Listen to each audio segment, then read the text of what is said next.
সিন্ধু তীরে থেকে 5 নম্বরে 4টে প্রশ্ন বলবো। এই 4টের ভিতরে মাধ্যমিকে তোমাকে একটা পাবে, মাত্র 4টে। তোমার এত প্রশ্নের ভিতরে থেকে তোমাকে 4টে সাজেশন দেবো, ওই 4টির ভিতরে একটা থাকবে, আর ওই একটা লিখতে পারলে তুমি 5 নম্বর পাবে। হ্যাঁ বন্ধুরা, ভিডিওটা যদি সম্পূর্ণ দেখো, মাধ্যমিকে বাংলা সাবজেক্ট থেকে সিন্ধু তীরে থেকে এখান থেকে যে সাজেশনের প্রশ্ন দিচ্ছি, এগুলি বিগত বছরকে অ্যানালাইজ করে অভিজ্ঞ স্যার এবং নমুনা প্রশ্ন থেকে আমি এই প্রশ্নকণা দিচ্ছি। প্রশ্নকণা 100% শিওর মাধ্যমিকে 2027 সালে আসতে চলেছে।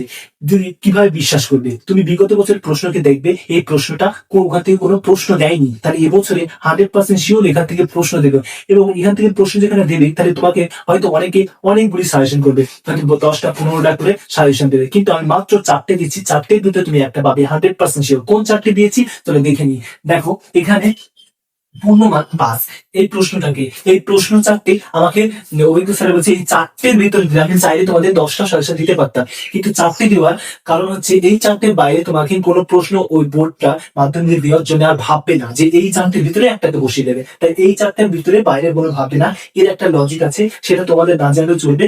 দেখো প্রথমে হচ্ছে কি 1 নম্বর প্রশ্ন, পঞ্চকন্যা পাইল চেতন। পঞ্চকন্যা কিভাবে চেতন ফিরে পেয়েছিল? পঞ্চকন্যা পাইল চেতন এবং পঞ্চকন্যা কিভাবে তার চেতন ফিরে পেল, সেই বিষয়কে এখানে জানতে চাওয়া হয়েছে। এই বিষয়টা তোমাকে লিখলে, তুমি যদি মানে বই লিখে লেখো, তাহলে কিন্তু ফুল মার্কস পাবে না, কারণ ওরা মুখস্থ বিদ্যা, সেটা পরীক্ষা খাতায় যারা দেখে যেসব স্যাররা, তারা বুঝে যাবে যে এটা মুখস্থ বিদ্যা বা মানে বই থেকে। তুমি যে কি শিখেছো এই সিন্ধু তীরে থেকে, সেটাই ওরা জানতে চাইছে। তাই সেইভাবে যদি লেখো, বুঝতে পারবে এটা নিজের ভাষায় লেখা বা আলোচনা করে যে নিজের মতো করে, তাহলে সেখানে ফুল মার্কস পাওয়ার সম্ভাবনা 100%। দেখো দ্বিতীয় প্রশ্ন, দেখো দেহিয়া রূপের কলা বিনীত হইল বালা। বালা শব্দের অর্থ কি? বিনীত হওয়ার কারণ কি? এখানে বালা শব্দের অর্থ চেয়েছে, তার জন্য 1 মার্ক থাকে, এবং হচ্ছে বিনীত হওয়ার কারণ কি, এখানে 4 মার্ক থাকে। তাহলে সত্য, যদি বালা শব্দের অর্থ যদি তুমি জানতে থাকো, এই প্রশ্ন যদি না দেখো, তাহলে শব্দের অর্থটা তুমি লিখে দিলে 1 নম্বর পেয়ে যাবে, এবং বিনীত হওয়ার কারণটা তোমার যদি জানতে থাকে, তাহলে এখানে 4 মার্ক পেয়ে যাবে। প্রশ্ন ঠিক এই প্যাটার্নে থাকে। 3 নম্বর প্রশ্ন, দেখো সিন্ধু তীরে দেশি দিব্যাস্থান পরিচয়টা, এখানে যে উদ্যানটির কথা বলা আছে তা বর্ণনা করো।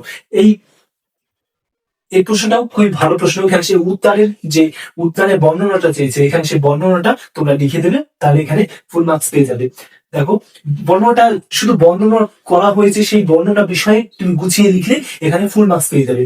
দেখো 4 নম্বর, দেখো আর সর্বশেষ, মানে এই 4টে লিখলে যথেষ্ট। সিন্ধু তীরের কবিতার বিষয় সংক্ষেপ আলোচনা করো। মানে ওর যে বিষয় বা ভাবার্থ, সেইটা পুরোটা কাহিনীটা, যে মূল বক্তব্য যেটা রাখা হয়েছে সিন্ধু তীরে থেকে, সেই কাহিনীটা তোমাকে লিখবে, তাহলে ব্যাস তুমি এখান থেকে 5 নম্বর পেয়ে যাবে। এই 4টে প্রশ্ন দেওয়ার কারণ আর এই লজিক হচ্ছে, এই 4টে প্রশ্ন বাইরে কোনো ভাবতে পারবে না, এটা কারণ মানে এই 4টে প্রশ্ন থেকে সিন্ধু তীর থেকে যেটা চাওয়া হয়েছে সেটাই আছে, বাকি প্রশ্নগুলা না দেওয়ার সম্ভাবনা বেশি। আর এখান থেকে প্রশ্ন একটা থাকবে, তোমরা সেটা বিশ্বাস করো আবার নাই করো, মাধ্যমিকের প্রশ্নপত্রে এখান থেকে একটা প্রশ্ন পাবে, আর এই 4টের ভিতরে একটা প্রশ্ন পাবে।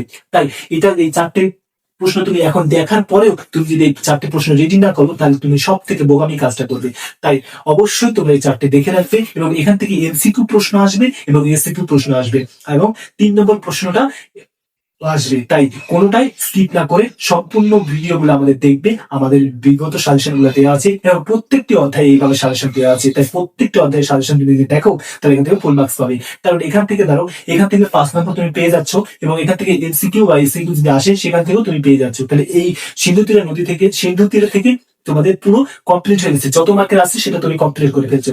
জ্ঞানযোগ্য থেকে যত মার্কের আসছে সেটা কমপ্লিট করে ফেলছো। কারণ আমাদের প্রত্যেকটা সাজেশন অল্প অল্প করে দেওয়া আছে, এবং তার ভিতর থেকেই আসবে। তাহলে প্রত্যেকটা সাজেশন তুমি যদি দেখে ফেলো, বা সাজেশন গুলো কি দেখেছে একবার চোখ বুলিয়ে নেও তোমার অভিজ্ঞতার জন্য, তাহলে তুমি এখান থেকে 100% মার্কসই পেয়ে যাবে।